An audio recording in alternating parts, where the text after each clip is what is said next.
I got round to watching the Anthony Bourdain Roadrunner documentary about his life not so long ago.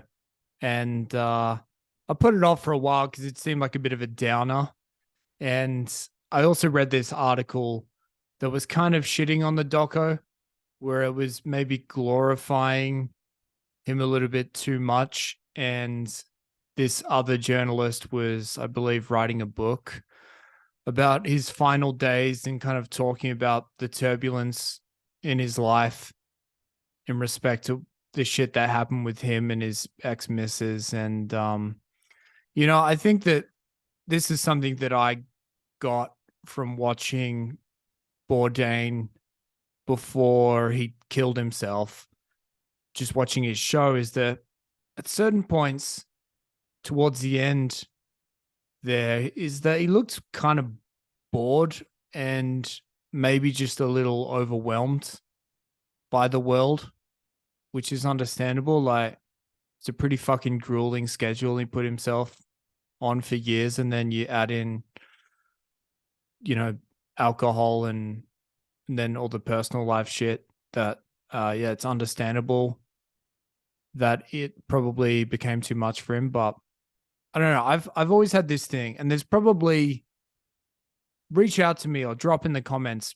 There's got to be a German word for this. That feeling when you, have you ever flown into a new city and then maybe you're like on public transport or in a cab to your Airbnb or hotel, and you might be going like peak hour on the highway and there's just fucking thousands of cars around you.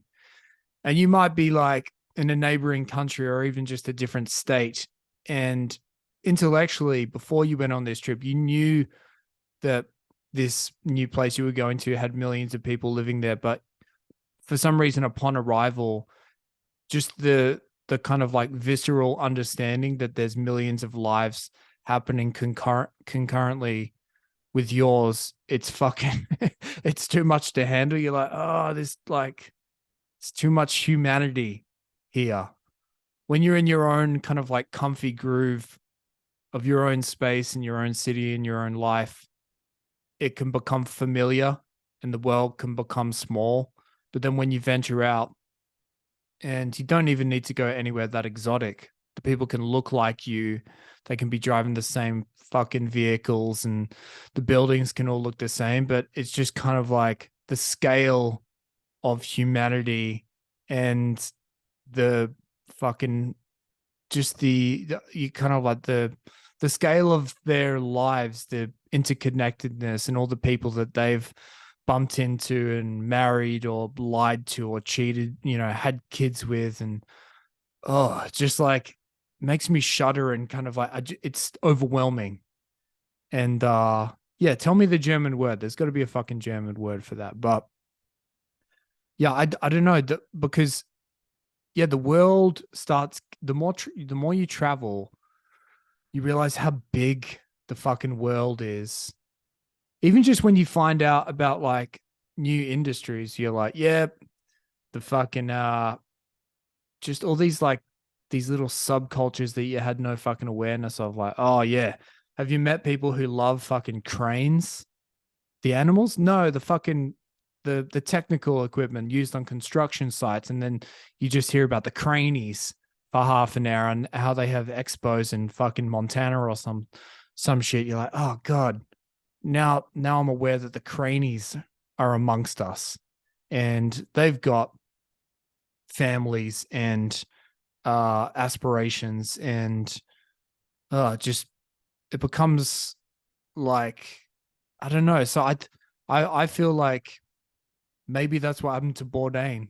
He saw too much, man. If you go out and venture out too much, you kind of like it. It kind of like I don't know. The abyss kind of like trickles into your veins a little bit, and you're like, oh god, now I've got to deal with all this humanity that's now a part of me. And like you just occasionally have the flash of a memory of somebody that you used to know. You get a bit of a got ya moment. You remember some cunt from your past, And you're like, holy shit, unless this person is dead, uh, they are still walking around, living a life. You could feel nothing like, not someone that you feel, you know, not like an old flame or an old enemy, just someone random that you're like, oh yeah, I used to know that person. I used to see them regularly. Then we drifted apart.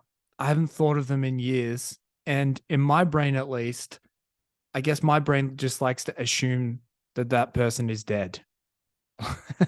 Like, let's pretend they're not on the earth anymore. And then you remember they're on the earth and you're like, fuck, what happens if I see them again? Like, how are we going to fill each other? We're not going to be able to fill each other in. There's too much has happened. And I've seen too much of everything else. Now I know about the fucking cranies in Montana. And on a small level, it's kind of fucking with me. I probably should have never left my hometown because you start getting like paranoid. You're like, this is too much. The cranies push me over the edge. So I think you can see too much of the world. I think like traveling when you're younger, because your palette is pretty wide open. You don't know who you are, what the world's about really. So you got to kind of get some runs on the board. After a certain bit of time, you kind of know what works for you and what doesn't. So I think you don't want to lose your edge necessarily. But I think if you put yourself out there and you're too wide open, at least for me, then that's confronting as fuck. You can't see too much. You got to have your blinkers on a little bit so that just before someone brings up the cranies, you're like, yeah, you've moved on. You're like, sorry, mate. Got to get back to the hotel. Love to stay for another San Miguel, but I got to hit the road. So yeah, keep those blinkers on in the right moments, and then you'll avoid them fucking cranies.